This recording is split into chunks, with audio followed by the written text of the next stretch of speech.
In its badminton history, Japan has consistently had a presence on the global scene, always regarded as a worthy challenger, but not usually considered a genuine threat to the sport's powerhouses. But that has changed in recent years.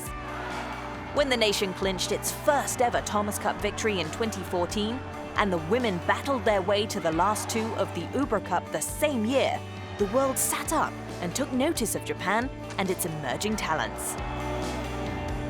Their shuttlers have since exploded onto the scene and have been making headlines. Japan hit the front page news of the sport again at the recent Rio Olympic Games. 4 years ago, the country clinched its first medal in the sport after winning silver in women's doubles. And this year, they've gone one better. They rewrote history, claiming 2 badminton medals at the Games. A first ever gold after Misaki Matsutomo and Ayaka Takahashi grabbed the crown in women's doubles, and Nozomi Okuhara brought home the first bronze in women's singles. I personally had my goals set on 2 medals. Aside from Sho Sasaki, it was the first time for the rest of the players at this year's Olympics. They were enjoying good results in tournaments prior to the Olympics, so the general feeling was that if you continued to work and train hard, everyone would have a chance for a medal.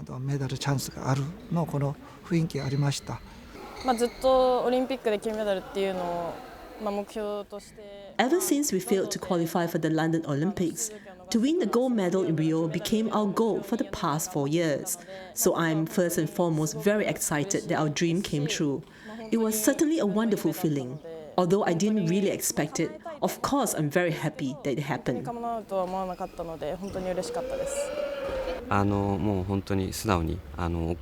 I'm delighted that Okuhara won a medal.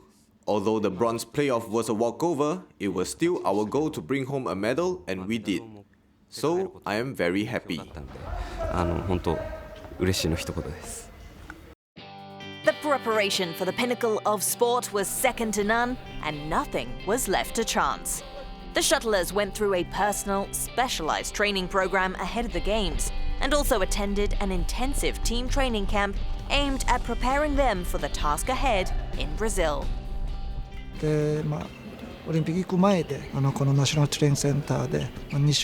had a 2-week training camp here at the National Centre before we left for Rio. For all the 9 players who were going to Rio, we also made sure that they were injury-free. We had prepared a tough training program for them.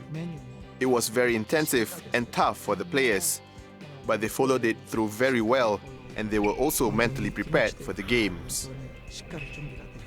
We had 10 days of training once we were in Rio. We trained well, and we had access to the match and practice courts. It was great that our team arrived in Rio earlier than other teams, so that we had a chance to acclimatize better at the tournament venue.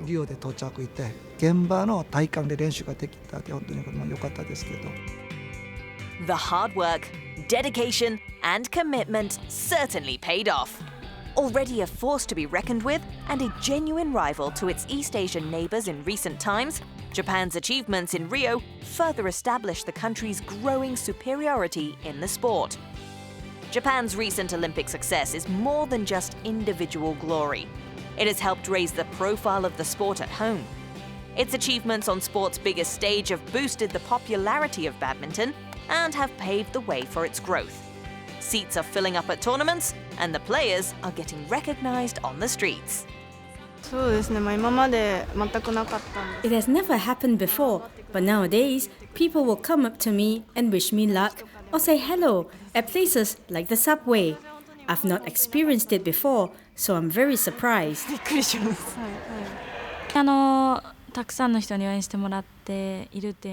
We received a lot of support during the Olympics. It is good that the sport is getting more recognition. People now come up to me and say they've watched us on TV and cheered for us. So I've come to realize how special the Olympics is.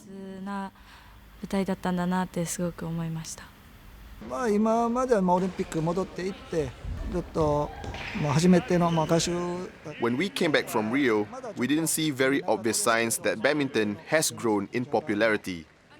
But then, I heard that Yonex Open Japan was sold out, and I was told that extra seats were added at the venue. So that is good news that the sport is becoming more popular. In that sense, I can now see that badminton has great potential to grow bigger. 大きなスポーツができるの可能性。 Even though the Summer Games have ended, the work does not stop, as there are tournaments in which to compete, titles to win, and a new generation of shuttlers to be nurtured and prepped to take up the mantle.